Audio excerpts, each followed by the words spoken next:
Good afternoon. It's a great pleasure to be here. Ambassador Hill, thank you. Thank you for being here. I was having dinner, this was when? 2 weeks ago? In Washington, and Secretary Albright was there, and I told her I was going to be here at the school, and she was excited that I was going to come to speak to you today. So it's a great privilege. And obviously, and by the way, I'm the Mexican ambassador to the U.S., not the U.S. ambassador to Mexico, but I sometimes do both things in both directions, but let me obviously start by stating what I think is sometimes not well understood, either in Mexico or the United States, but which is critically important for us to understand the dynamics of this bilateral relationship. And that is that despite the Iraqs and the Irans and the Middle Easts and the Afghanistans and the North Koreas and the Northern Africas of the world, there are no two countries more important to each other's well-being, for their security, and for their prosperity than Mexico and the United States, by virtue of one very powerful but very compelling reason: a 3,000 land border. And this border has such a profound impact in terms of how these two countries engage with one another and how we both take advantage of the opportunities and how we take on the huge and sometimes pressing challenges that both our countries face as a result of this bilateral relationship. Today, the relationship between Mexico and the United States is characterized by two buzzwords. It is an intermestic relationship, and it is a strategic relationship.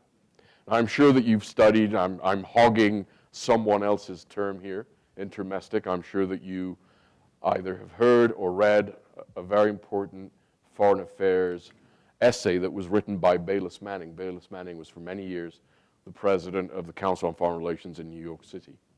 And in '78, he wrote an article trying to explain what was happening in U.S. foreign policy. And his case was that increasingly, foreign policy in the United States was no longer just foreign policy, that it was becoming deeply rooted in the domestic politics of the nation. And the domestic politics had a very profound impact on the shape and the profile of U.S. foreign policy. And so he coined this term, intermestic, combination of international and domestic. What I would suggest here today is that moving the ball forward, not only does the United States have intermestic issues, but it has slowly but unequivocally developed two intermestic bilateral relationships with two countries on the face of the earth. And given both countries play in different sandlots, and where intermestic, our relationship with the United States is intermestic for different reasons, but we're probably the two only countries on the face of the earth that have a truly intermestic relationship with the United States. One of them is Israel, the other one is Mexico. Why do we have an intermestic relationship, or why am I trying to spin and to sell to you today that the relationship between Mexico and the United States is intermestic? Because if you look at the roster of issues of the U.S.-Mexico bilateral relationship, whether it's drugs and thugs, whether it's immigration, whether it's infrastructure, whether it's trade, whether it's water, whether it's energy, whether it's renewables, every single one of these issues is deeply rooted in the political debate of the United States. Every single one of these issues cannot advance in the U.S.-Mexico bilateral agenda unless we tackle the domestic constituencies and the parochial interests that underpin each and every single one of these issues that make up the U.S.-Mexico bilateral relationship.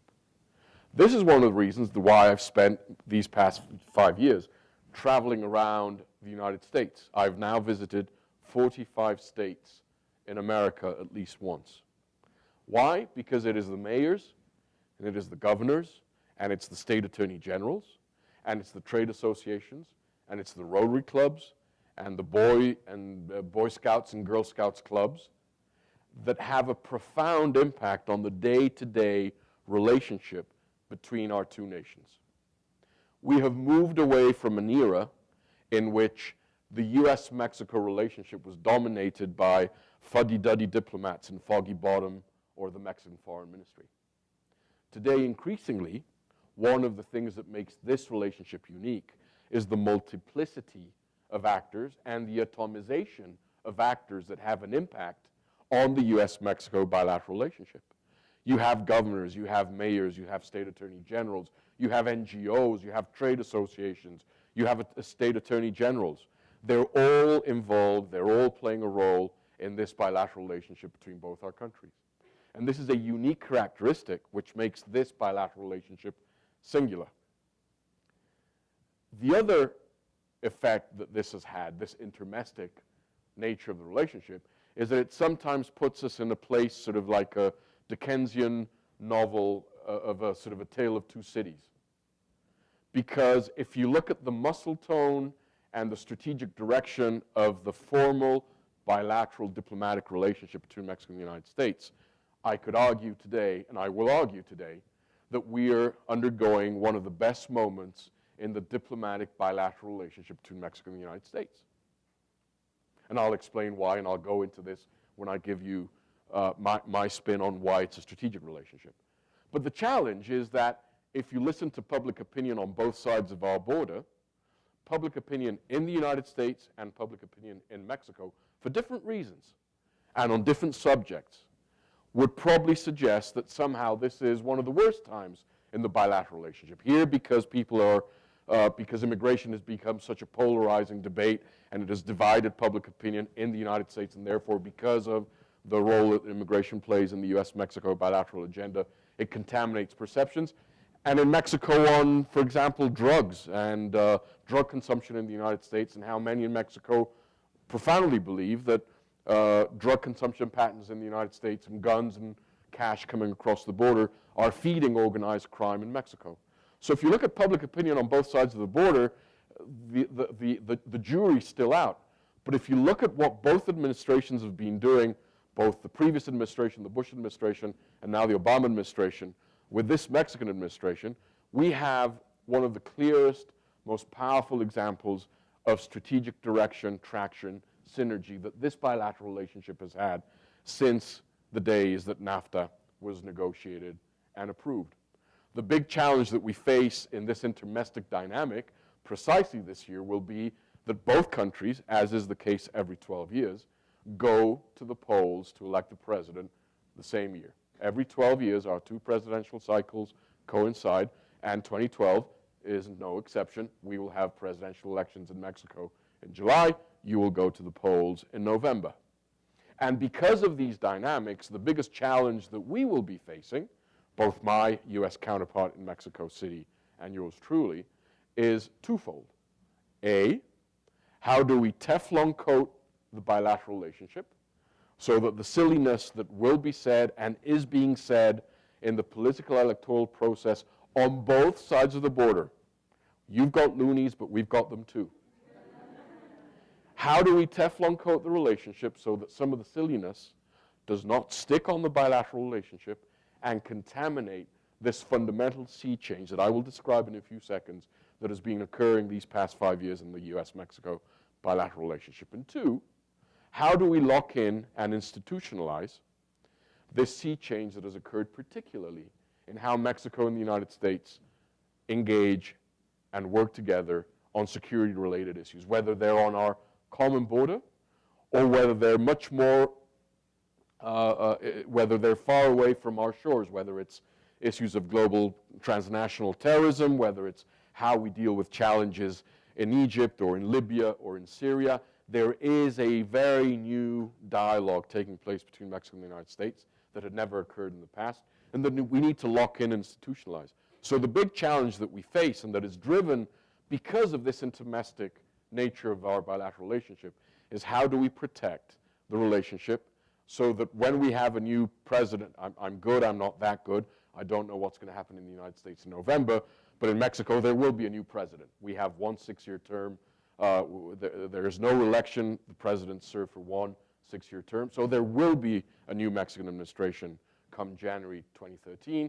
We still don't know what will happen here in November, but regardless of whether it's President Obama during a second term or there's a new president, there will be a new Mexican president. One of the things that we need to ensure is that there's no talk about resetting buttons, because what we need to do in this relationship is to build upon the very significant achievements that have developed over the past 5 years. And this is what leads me to my decision to define the relationship also as a strategic relationship. Why? Because what we've been doing is developing a long-term, holistic vision for the relationship. We're developing a toolbox for 21st century diplomacy, which did not exist in the past in the relationship between Mexico and the United States. I'm always reminded of when I was Chief of Staff of Policy Planning in the Foreign Ministry in Mexico in 2000, a new Israeli ambassador had just arrived in town. And as Ambassador Hill and I do when we are sent to a new post, we pick up the phone and ask people we want to see whether we can come in and pay a courtesy visit, and we sort of start going around town and sort of saying hello. And the Israeli ambassador asked to come in and see me. And we started talking about Mexico's vision in the Middle East and how we saw the peace process, but we very quickly segued into the US-Mexico bilateral relationship for obvious reasons. And there's an old saying which is sometimes attributed to a Mexican president of the late 19th century that many of you in this room know of: poor Mexico, so far away from God and so close to the United States. And the Israeli ambassador was sort of, I've just read this and I saw this, and I find it perplexing, he says, because when I read it, the first thing that came into my mind was it should be the other way around. For Israel, it should be poor Israel, so close to God and so far away from the United States. What the ambassador was evidently getting at is the huge synergies and opportunities that exist because of this 3,000-kilometer border and the geographic proximity of Mexico and the United States, despite the challenges. So what we've been doing these past 5 years during the Calderón administration is develop a strategic agenda with the United States based on 5 drivers. The first one, and no one will be surprised, security. Not only because after 9/11, a threat to the United States or a perception of threat to the United States that materializes across the border from Mexico will derail the relationship that we have been building with the United States since we approved NAFTA. And the way the discussion, the incipient discussion that was taking place between Presidents Bush and Fox regarding immigration reform fizzled in the aftermath of 2001 should be very powerful proof of how perceptions of security or threats to security have an immediate and direct impact on the relationship with the neighbor to the north and the neighbor to the south. So border security and security in general will be and have to continue to be a driving force in how we understand the relationship as we move forward.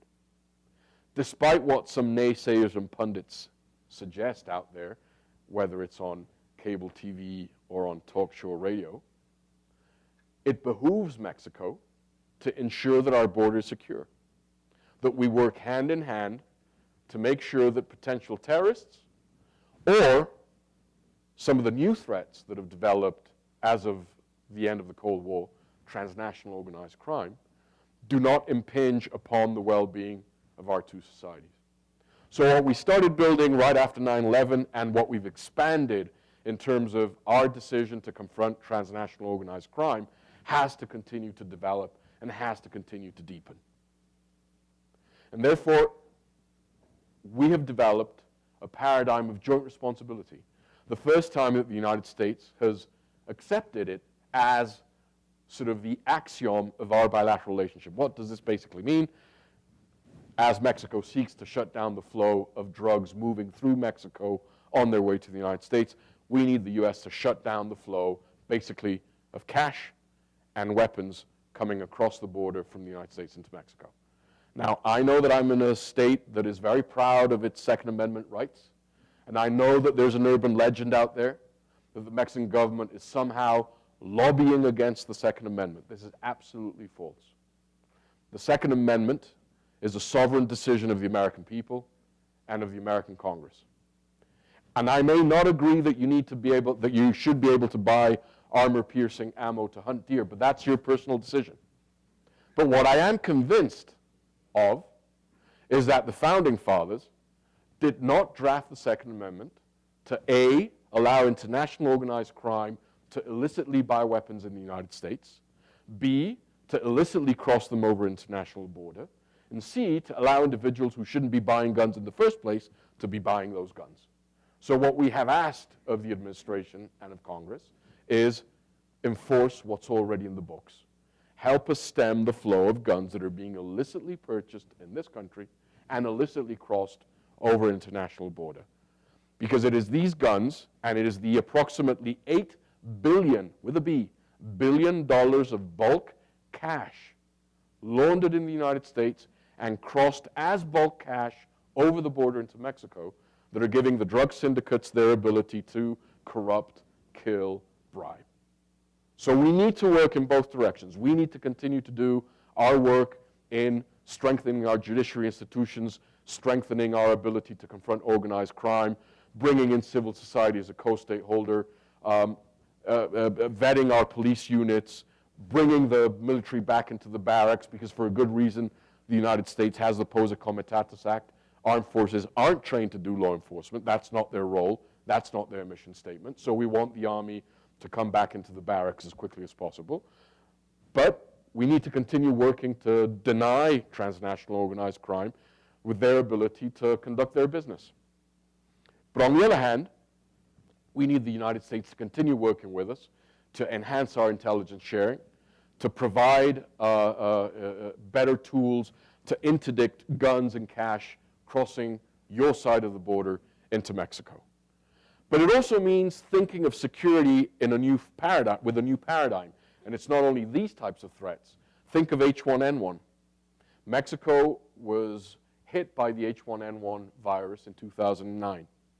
One of the reasons why we were able to relatively quickly and successfully contain the virus was because of the collaboration that Mexico and the United States had been developing since 2005. When we saw what happened in Asia with the avian flu and the SARS, the North American countries said, we'd better prepare for this. We'd better prepare for a pandemic in North America.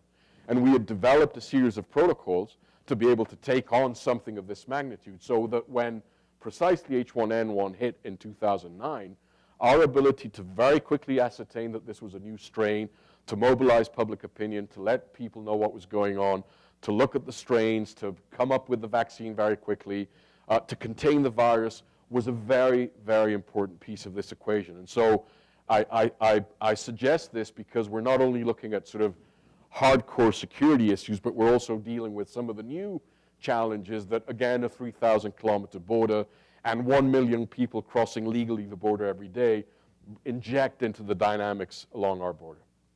The second strategic driver that we've been building the relationship on is border infrastructure and trade facilitation. Not a surprise, NAFTA has been an unmitigated success story. It has made Mexico your second largest trading partner, your second largest purchaser of goods. People sometimes don't realize that for every, I know that China is the sexy thing these days, but for every dollar that China is buying from you, Canada and Mexico combined buy $9 of US exports. Or let me put it in this way, which I hope will be even more provocative and more powerful. Mexico buys more US exports than all of Latin America and the Caribbean combined. We buy more US exports than the UK, the Netherlands, Italy, and Germany. And we buy more US exports than Japan and China together. We buy more US exports than the 4 BRIC nations together. This is a very compelling success story of how trade is creating economic opportunity and growth on both sides of the border. We trade $1 billion, with a B, $1 billion a day of trade in both directions. We have 1 million legal crossings, and we have 75,000 trucks that reach our border in both directions every single day. So as we think of the border and as we strengthen security, we need to make sure that we're not shutting down a $1 billion a day trade flow between both countries. So how do we develop a modern 21st century border infrastructure to allow us to expedite trade, to do non-intrusive screening of cargo so that we don't have to open every single container and every single truck, and therefore how we develop these fast lanes and these sentry lanes with gamma rays that allow inspectors to, as the truck moves through, to pinpoint exactly what's inside the truck in real time so you don't have to stop it, you don't have to open it. The trade facilitation, the development of border infrastructure is very important. This is one of the reasons why in 2011, Mexico and the United States inaugurated the first 3 new ports of entry along our border in more than a decade. It is a critical, important piece of the equation. How do we facilitate trade? How do we deregulate that trade? How do we come up with one single customs pediment? This isn't rocket science. I'm not talking about a customs union or nothing sexy. This is ensuring that Canada, the United States, and Mexico use the same customs pediment form to fill in. Not 3 different forms, one single form that will bring down costs and expedite trade. This is some of the stuff that we're looking at. And again, this is very low hanging fruit. This is nothing sophisticated. These are some of the things that we need to do to ensure that that two-way trade continues to create prosperity and growth on both sides of the border. The third strategic driver is energy security, energy efficiency. Mexico, again, as I'm sure all of you or most of you know, is depending on the price of oil in the market that day, either your number 1 or your number 2 supplier of oil, Canada and Mexico. So how do we develop a template for North America where we start thinking of energy not only as a way to wean you guys off less reliable sources of oil, whether in the hemisphere or beyond the hemisphere, but how do we ensure that Deepwater Horizon spills don't occur again in the Gulf of Mexico? And this is why Mexico and the United States, for the first time in our history, just finalized in December and signed 3 weeks ago a transboundary reservoir exploitation agreement, how Mexico and the United States will jointly exploit in a secure and efficient manner the joint transboundary reservoirs of oil in the Gulf of Mexico that are on either side of our maritime demarcation lines. But it's also about how do we develop renewable sources of energy in the hemisphere. Mexico today is home to the 2 largest solar and wind power investment projects in Latin America. How do we take advantage of the natural advantages that Canada, Mexico, and the United States have to develop this paradigm for energy security, energy efficiency in North America? And how does this impact job creation and also access to cheap but also secure energy? The 4th strategic driver is how do we continue to provide for economic growth and social well-being on both sides of the border? How do we continue to bridge the gap between the haves and the have-nots in the case of Mexico? How do we continue to ensure that the United States remains committed to free and fair trade? And how do we tackle what is probably one of the most poisonous but probably the most relevant discussion that will impinge upon the future well-being of North America, which is labor mobility, and within labor mobility, immigration? How does this single issue get solved in such a way that we can take advantage of the natural complementarities of a labor-abundant country living next to a capital-abundant country? Because, by the way, it's not going to be there forever. Mexico is becoming an older nation like the United States. Your birth rate last year was 2.4. Mexico's was 2.2. We are becoming an older nation just like the U.S. So even if some of the most strident anti-immigrant voices go down to Mexico in 15 years on their knees to the shrine of the Virgin of Guadalupe to ask for excess labor to come up to Napa Valley or to do roofing in Long Island, that labor will not be there, and it will not be there, A, because of the demographic changes that are kicking in Mexico, and B, because Mexico, which is the big unheralded story that the media has not focused on in the United States, is becoming a middle-income country. Mexico is becoming a middle-income country because of a series of factors: demographics, well-regulated, sustained, responsible macroeconomic policies, including how our banking sector was well-regulated after the last economic crises that we triggered. You triggered the 2009. We triggered the 1994 peso devaluation crises, which had the potential of contaminating emerging markets in 1994.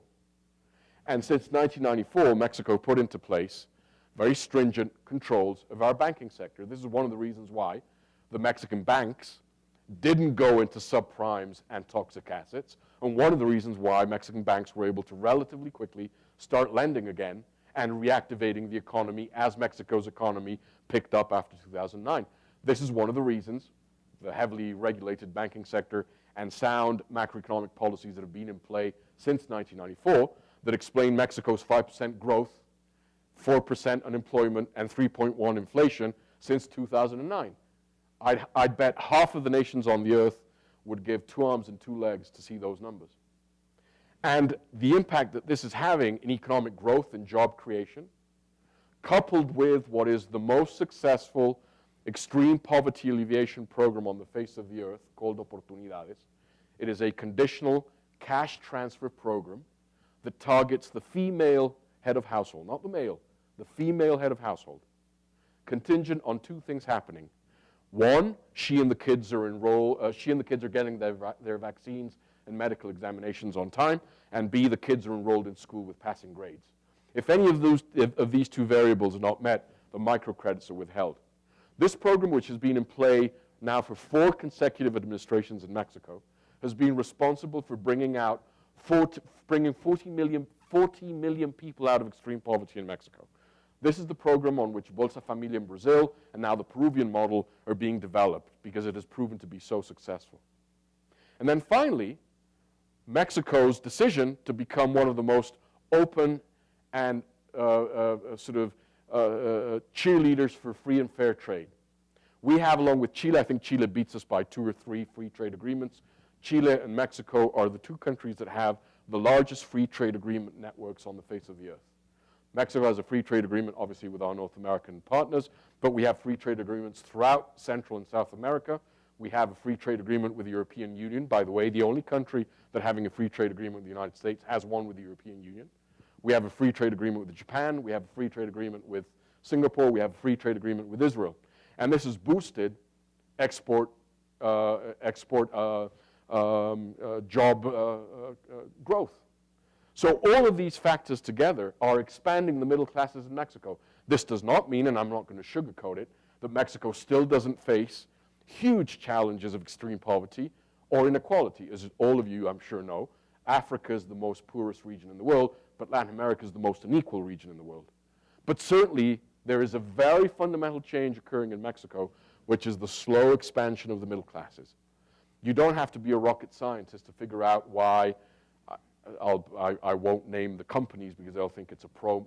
Their rivals will think it's a promo, so I'll be careful. But you don't have to be a rocket scientist to figure out why one U.S. retailer has the largest number of retail stores outside the United States in one country alone, Mexico, and why another U.S. retailer has the largest store that it has on the face of the earth in Mexico City because of the expansion of the middle classes. So all of this is having a profound impact, not only in terms of economic prosperity in Mexico, but on this very troubling, vexing, and polarizing issue of immigration and immigration debate in the United States. Why?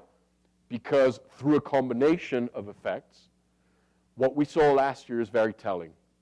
0 net migration from Mexico into the United States, and a 60% fall in undocumented migrants crossing the border illegally into the United States.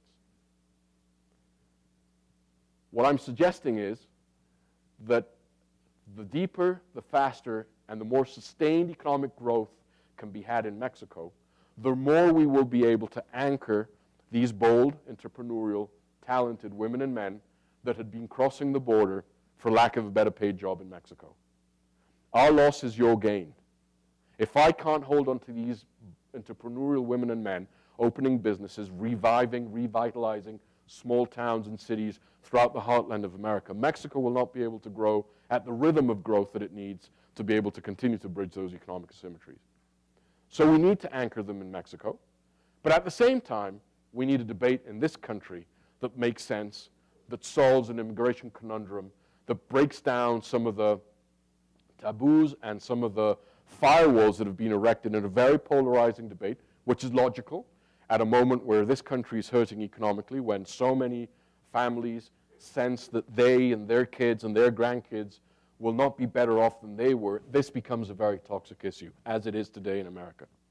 But my hope is that as we see some of the effects of what is already happening in Mexico and along the border, this will allow us to hit the reset button in the binational conversation over immigration and in the way America, Americans, and Congress tackle the very important issue of immigration reform. The last strategic driver that I want to share with you today, with which we are working on with our colleagues in Washington in the administration, is our global and regional dialogue. For decades, Mexico would never talk about other issues that were outside the bilateral agenda between both our nations. There were sporadic engagements on regional issues, most tellingly, and probably the last time, Central America, where Mexico and the United States were in completely different sides of the discussion over what was happening in the Central American conflicts, and where we were both on different ends of the process. But it was much more haphazard and ad hoc than what we're doing today. Today we have injected into the bilateral agenda a formal dialogue on everything from the region, what's going on in Venezuela, what's going in the Caribbean, to what's going on in Iran, in Northern Africa. For a very simple reason. Mexico is certainly a cultural superpower, but we're not a military power. And so for a country like mine, there are two ways to go around the world. You sit at the table, or you're on the menu.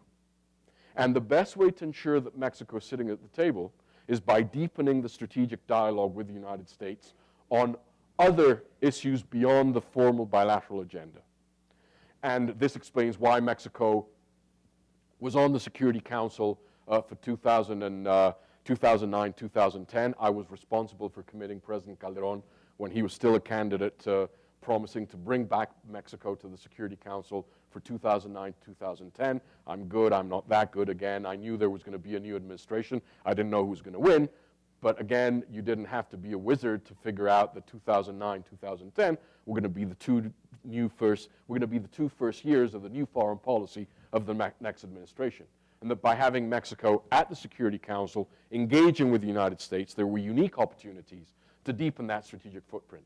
And the way we worked, for example, in July of 2010 to send an equivocal message to Iran about the need for Iran to comply with the Pacific uses of nuclear power, the way that we worked to expel Libya, for example, from the Human Rights Security Council during the civil war there, the way that we're working together, hopefully, to ensure that the Arab Spring becomes an Arab summer by providing electoral training and assistance to authorities in Egypt alongside the U.S., our U.S. partners.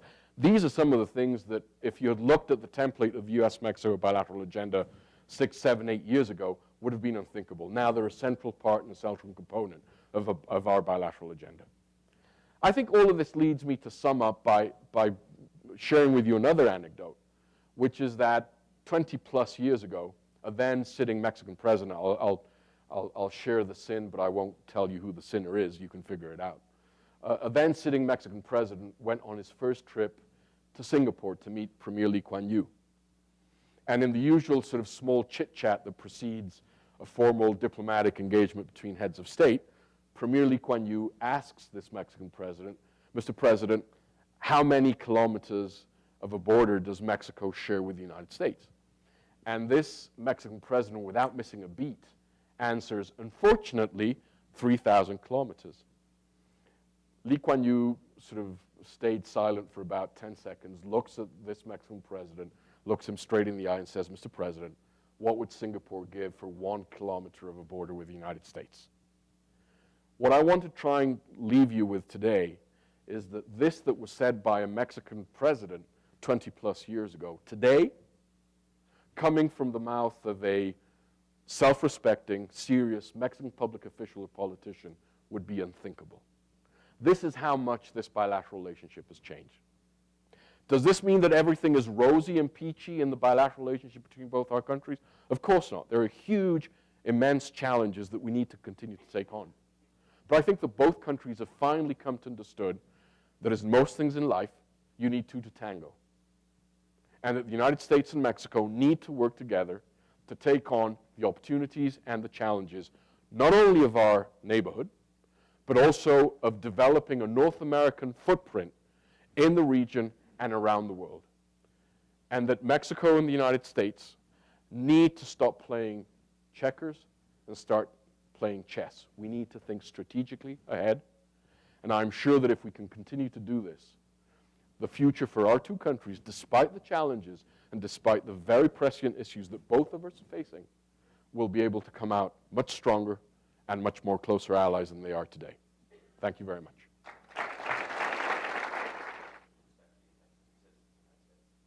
Thank you.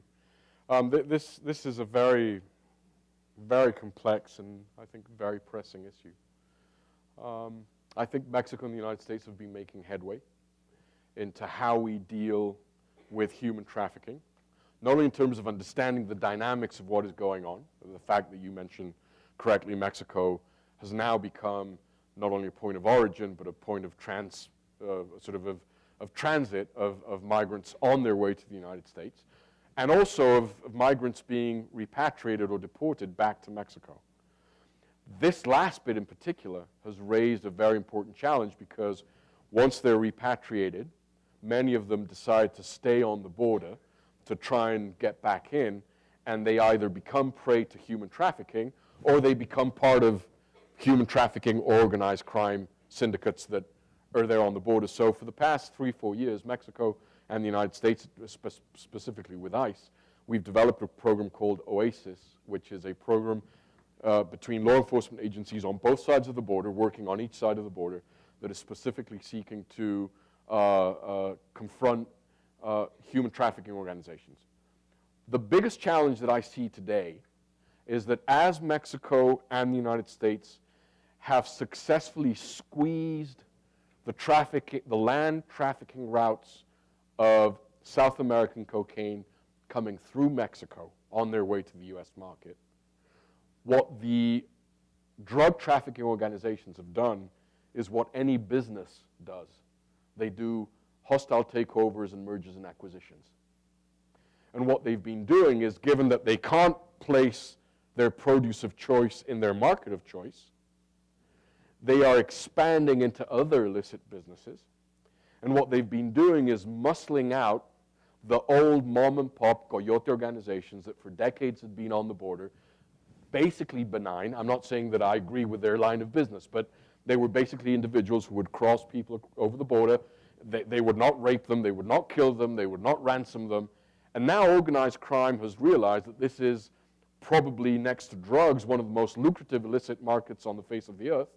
And they're squeezing them out of the market. And they're taking over the business of bringing people across the border. It's not a surprise that the going rate for bringing people across the border has gone from $1,000, $2,000 to $5,500 simply because of the role of organized crime along the border. So this has added a very new dimension. We have seen some terrible tragedies in Mexico as of late of migrants traversing Mexico who were kidnapped by organized crime. They were given a very simple choice. Either your family comes up with the money so I release you. If that doesn't happen, then you become a courier for me. And if that doesn't happen, you're going to get killed. And we've seen a couple of very tragic cases in which 70-plus migrants were killed by some of the more violent drug gangs in Mexico. So we will have to continue to work together on the border to defang human trafficking organizations. We have to start thinking outside the box as to how we look at the trans-hemispheric partners. When I was Consul General of Mexico in New York many years ago, we developed a very, I think, successful program with Commissioner Kelly at NYPD, in which we found that women who had been brought against their will, sexual trafficking, they were in prostitution, were able to escape. They came to the consulate. They were fearful because they didn't want to go to authorities. But then with our protection and our engagement with NYPD, They provided the information to NYPD, and NYPD was able to dismantle 3 prostitution rings in the Bronx and in Queens. So, you know, you don't have to be too of a sophisticated policymaker to figure out that if we can attack both ends of the equation, this can provide some headway. We're training through NGOs. We're training flight attendants in flights coming from Mexico into the United States. They don't do police work. They don't carry a gun. They don't stop anyone on the plane. But we're training the flight attendants to be able to identify patterns of, for example, trafficking in minors. And so they radio in when the flight lands. There are officers waiting for that plane. They look at the individual with a kid, and they then determine if something is out of kilt. Then they sort of detain them and question them. And it is proving to be an important tool. But again, the only way we're going to get a handle on this is if we look at it as through a systems approach, a holistic approach, instead of just thinking, oh, this is only a problem that we need to deal with on the border. I'll be very kosher on my answer on China because I'm not the Mexican ambassador to China, and I'm not the finance minister. So my answer on that will be a very kosher. It is something that we're concerned about and that we're looking at closely. However, obviously the impact of the Chinese footprint that you see in other parts of Latin America is not as telling as it is in Mexico for one very simple reason. We're not a commodities exporter. We're not the Brazils, the Bolivias, the Argentinas, the Chiles. Mexico doesn't have a very big commodity export market, and therefore the footprint that the Chinese have developed in other parts of, especially South America, is not as big as in Mexico. Where we have had a problem is especially in textiles. Obviously, the issue of labor costs, wages in China, which are now creeping up, by the way, and it is creating a very interesting process of companies that had relocated to China 10 years ago coming back to the North American economies simply because of these integrated supply chains that we've developed and that have become very efficient with very well-trained labor, and some of them are coming back. But sort of the greatest concern that we would have is how textiles has obviously put a torpedo under our flotation line in terms of the textile industry in Mexico. Look, I'm not going to go into the numbers game here. Let me just put it this way. The great majority of the guns being seized in Mexico are coming across the border from the United States and are being successfully traced back to the United States. Even if you look at the U.S. administration's numbers, they vary from, you know, DHS has one figure and ATF and Justice have another and state has another, but the lowest number that you will see is 60%. What I will tell you, what I think is very telling here, is that there is a direct correlation between the sunset of the assault weapons ban, which expired in 2004, and the exponential increase in the seizures of semi-automatic and automatic weapons in Mexico. When as you remember well, President Clinton enacted the assault weapons ban in 1994. It had a 10-year sunset clause. It expired in 2004. Congress and the administration then decided not to reinstate the assault weapons ban. From 2004 onward, we have seen a dramatic increase in the number of semi-automatic and automatic weapons that we are seizing on the Mexican side of the border. And again, you don't have to be a rocket scientist to figure out why just on the Texas and Arizona border with Mexico alone, there are 7,000 federal firearms licensees, gun shops. 7,000 just on the border with Mexico, in Arizona, and in Texas. So again, I will not restate what I just said about my beliefs on this issue and what the Mexican government is and isn't trying to do in our conversation and engagement with the U.S. on this issue. But I would clearly state that stemming that flow of guns into Mexico, I would agree with Fox News and the NRA that that will not solve the problem of violence in Mexico. Of course it won't. But what it will allow the Mexican government to do is to use its assets and its resources in a much more strategic way. Today, every time there's a firefight with organized crime, at the state and local level, we have to bring in our 7th Cavalry, i.e. the Army, because they're the only ones that can repel the overwhelming firepower that these syndicates are using against the state. So if, let's just assume for a second, you were to magically shut down the border to every gun crossing into Mexico, would this end the violence in Mexico? Of course not. But it would allow the Mexican government to use its assets and to use the Army and to use its firepower to repel these guys in a much more strategic way, and not to have to send them in every time a local policeman or a state policeman with a revolver is confronted with a .50 sniper Barrett rifle by the drug syndicates. Yeah. Given that we're in an electoral year in the United States, again, I'll use this metaphor, but this is one pig I'm not going to put lipstick on. Endemic corruption is a huge challenge in how we confront organized crime. And in many ways, President Calderón's decision to confront organized crime wasn't because he was on a moral crusade against drugs or drug consumption. I think I know where he stands on whether you should or you shouldn't be able to smoke a joint on campus. But the decision wasn't a moral crusade against drugs. It was because organized crime was and is the most pressing challenge to the rule of law and the empire of liberty in Mexico. And so how we strengthen institutions, how we metaphorically bulletproof the judiciary, how we strengthen their ability to indict, how we strengthen our penitentiary system so that drug traffickers can't conduct their business from jail. This is going to be, and has to be, one of the main core components if we are to be successful in the fight against organized crime in Mexico. We can arrest and we can seize and we can interdict as long as we want to. But if we don't strengthen the rule of law, if we don't strengthen institutions, all of this will come to naught. And so that's why we have spent, not only in Mexico, but in the bilateral relationship, one of the pillars of our bilateral cooperation of the Mérida Initiative, which is sort of the umbrella under which all our counter-drug cooperation falls under.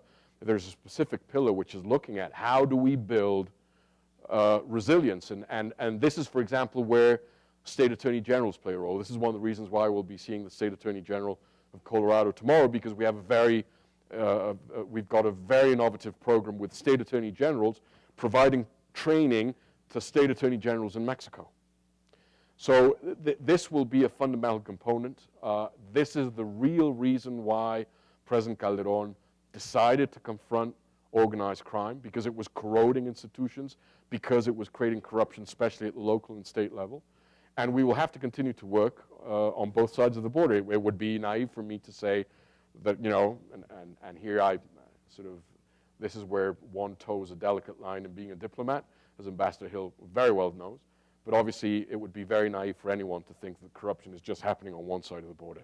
If you listen to the DA and it says, well, 80% of all cocaine that comes into the U.S. comes across the border from Mexico, I could easily retort that 100% of the drugs coming into the United States come across the United States borders, and so who's letting them in? So we have to, sort of without falling into finger pointing, which I think was one of the big sins of this relationship in the past, when the United States would wag its finger at Mexico and say, oh, you're the springboard of all the drugs coming into the United States. And Mexico would obviously, in a chest-thumping, jingoistic, nationalistic way, retort, if we're the springboard, you're the swimming pool. I think we need to understand that we need to address this holistically, that we need to jointly vet the units that are providing the end game to the intelligence we're providing them with, so that they can arrest or neutralize some of the drug kingpins, that we need to bring in civil society, that civil society needs to play a watchdog role and a watchdog capability, and that we need to continue working this pillar, because if we don't solve that, we will be back here in 10, 15, 20 years when, after having moved the trafficking routes away from Mexico, somebody else does something like what you did in the 70s and 80s in Miami and Florida, which in the first place moved the drugs to Mexico. We're now moving them out into the Caribbean, and if we're successful, they will go in that direction. But in 10, 15 years, when you again close the maritime routes in the Caribbean and they come back through Mexico, if we have not solved this issue, we will have the same problem that we have today. Diplomats and flies have one thing in common, which is we both get killed by a newspaper. And given that there's press here, I will tread carefully on this one. But look, I've always believed that engagement is needed and dialogue is needed. I sometimes find it hard to understand why the United States engages with other more unsavory regimes and has not been able to do so with a modicum of success, ensuring that obviously the pressure is kept on the issues of human rights and democratic development in Cuba. But in that engagement, I have always believed that the most powerful tool that the United States has to foster engagement with Cuba is by lifting the embargo. I think the flow of ideas, of goods, of services, of people is the best agent for change in any society. Mexico has voiced its concerns over issues related to human rights in Cuba, notwithstanding our efforts to ensure that there are channels of communication open. But I do think that from time to time, policy revisions are needed. And I know it's not easy. Everyone except babies hates change. But at some point, we, with Cuba or with other tough policy decisions, some rethinking has to be done and some fresh, innovative thinking has to occur.